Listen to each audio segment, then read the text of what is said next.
Vamos a ver las características generales del circuito controlador de servos.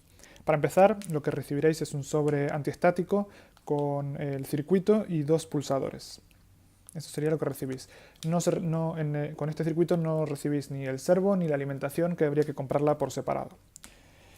Bueno, y después el funcionamiento del circuito es un circuito que permite controlar dos posiciones del servo y poder movernos entre esas dos posiciones. También podemos modificar la velocidad en la que se mueve y el modo de funcionamiento. Podría funcionar en modo momentáneo, alterno o enclavamiento. Esto lo veremos en un vídeo aparte. Así, a modo de demostración, podemos ver que el servo, pues tenemos aquí dos posiciones configuradas y podemos movernos entre ellas. Además, también permite un modo de ahorro de energía, que es para que las baterías nos duren más tiempo, y también, bueno, eso también lo veremos aparte. La alimentación del circuito se hace por el conector del extremo, que es este que está aquí. Está marcado cuál es el positivo y cuál es el negativo, y hay que tener mucho cuidado al conectar la alimentación porque no tiene protección de alimentación. Entonces, si conectáramos el voltaje de manera invertida, podríamos estropear el circuito y la garantía no cubre desperfectos de este estilo. La alimentación que necesita este circuito es una alimentación de entre 3 y 5 voltios que podemos proveer de diferentes maneras. Podríamos utilizar pilas de AAA o pilas de AA. Es indistinto. Si utilizamos AAA podemos utilizar 3 o 4,5 voltios y con AA lo mismo, 3 o 4,5 voltios.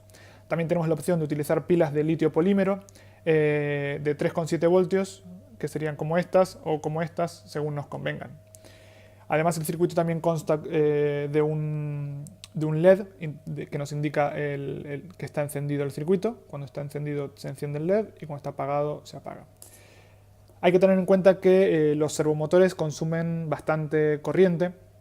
Entonces, dependiendo del servo que estemos utilizando, si nuestra fuente de alimentación, puede ser a pilas o fuente de alimentación de enchufar, no tiene corriente suficiente, lo que puede ocurrir es que el servo o el circuito no funcionen correctamente. Entonces es importante que si vamos a utilizar pilas estén suficientemente cargadas, no utilizar pilas viejas o gastadas porque podrían no funcionar bien.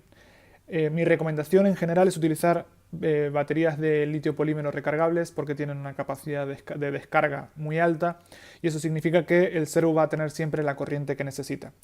Pero bueno, también con pilas también va a funcionar bien siempre y cuando no utilicemos servos de demasiada potencia. También tenemos que los pulsadores que trae el circuito se pueden quitar. Nuestro circuito trae unos conectores con tornillo. Estos se pueden desatornillar y quitar los pulsadores. Podemos utilizar solo uno de los dos pulsadores si nos hiciera falta, según el modo que estemos utilizando. Y los pulsadores tienen unos 15 centímetros de largo, que para la mayoría de las aplicaciones es suficiente, pero si de repente necesitamos un pulsador de más longitud, lo único que hacemos es quitar este y poner uno con un cable de la longitud que necesitemos.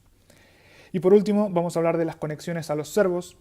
Normalmente los servos tienen dos tipos de cable, que serían estos que son naranja, rojo y marrón, o estas que serían blanco, rojo y negro. Cualquiera de las dos conexiones, cualquiera de los dos cables nos valdría, pero hay que tener cuidado en la conexión. La señal del servo siempre va por el blanco en este tipo de cables y por el naranja en este tipo de cables. Entonces, el circuito tiene marcado una S, un más y un menos. La S es de señal, el más de positivo y el menos de negativo. Lo que hay que hacer es coincidir la señal, que sería el blanco o el naranja, con la S de señal. En este caso, la conexión correcta sería en esta posición y en este caso la conexión correcta sería en esta posición.